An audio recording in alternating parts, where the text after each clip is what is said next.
What happens when you're in a season of your life when it feels like everything is falling apart? It feels like you are in the middle of a storm, and that storm just keeps on raging. You are in the middle of something. You are standing on a shaky foundation, and every day you find yourself wondering what could be next. What will be next? How much more can I take? How much worse can it get? The word that God gave me today was, it's pruning season. And so I heard God say that, what if you knew that you were being pruned for a purpose? Would that pain that you're going through and that you're enduring, would it be, I wouldn't say more worthy, but I would say, would the knowledge of pruning season and the process of pruning and the purpose of pruning, and that God is preparing you for something greater, be worth it to you?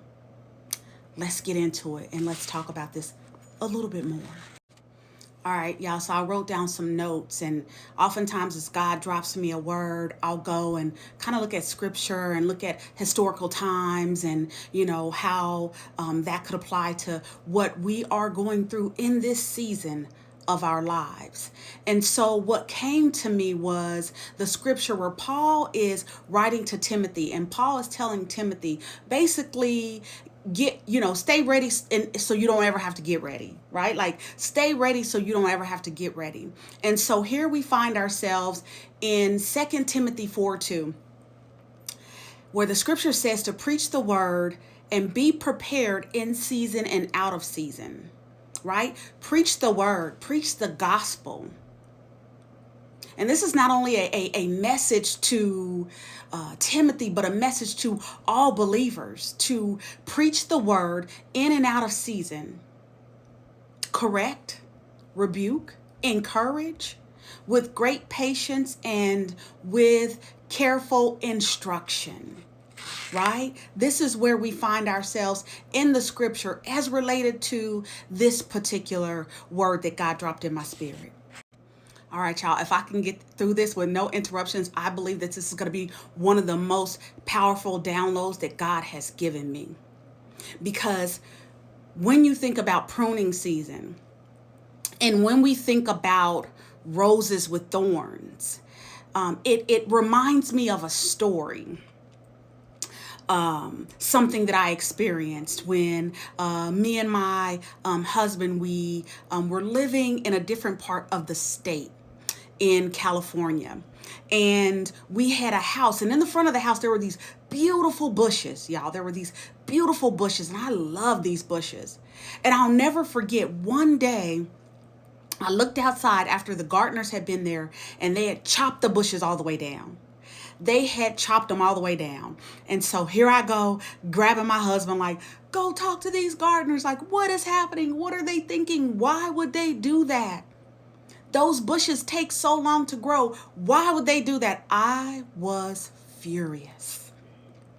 And the gardeners kept trying to tell my husband that they're going to grow back bigger, better, fluffier, more vibrant in color.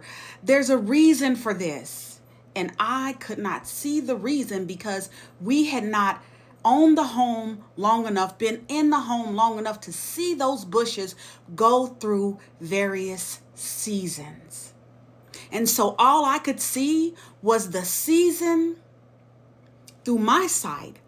All I could see was the season that we had been in with those bushes, and not any other season. And so in my eyes, that was the most beautifulest that those bushes could ever get. And when I think about that, it also reminds me, now we live in another home. And in this home, we have a lot of different fruit trees, right? A lot of different fruit trees. And so what happens is that every season, the gardeners come And we have a couple of them in the back where every season they chop the trees all the way down, right? They chop the branches, they chop it all the way down. And then we go through the winter season, and where the temperatures get cold and it's brisk and it's, freezing sometimes outside, even in California, y'all. Even in California.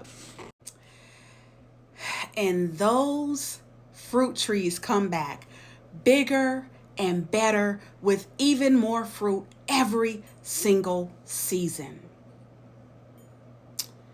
But it is painful to watch, and it is painful to look at, because we are accustomed to what's on the surface, right?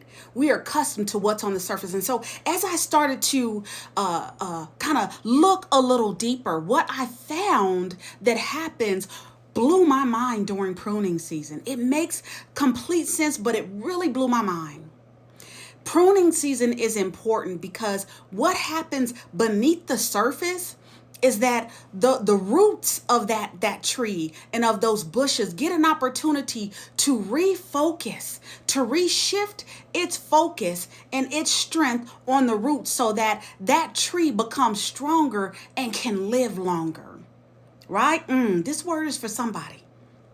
This word is for somebody. So that the roots become stronger, that the tree can pull back its energy from what we see on the outside, and all of our infatuation with what's taking place externally. And even the fruit feeding people. The tree pulls back its energy and places it on its roots. It goes beneath the dirt so that it can get stronger.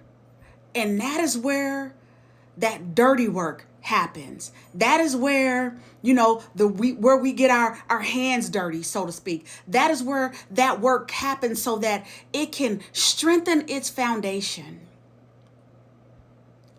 and go on season after season after season after season.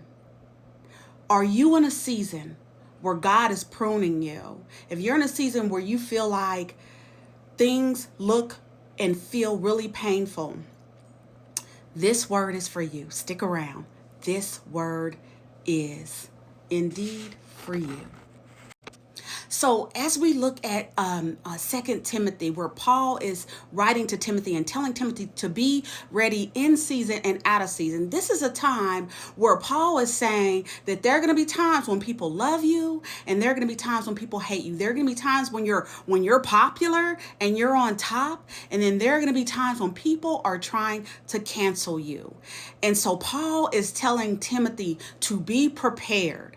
Right? You're young in your teachings. You haven't gone through everything that I've gone through. You haven't seen everything that I've seen. But if I could give you a word of wisdom, if I could pass on some wisdom to you so that you could be rooted, right? So that you could not only be planted, but that your roots could be strong, that your foundation could be strong, that you could be prepared so that you wouldn't go through the things that I had to go through. I would tell you to be prepared in season. In fact, King James Version says, be prepared in an instant, right? So be prepared in season and be prepared out of season as well, to preach the gospel truth and nothing but the gospel truth, y'all.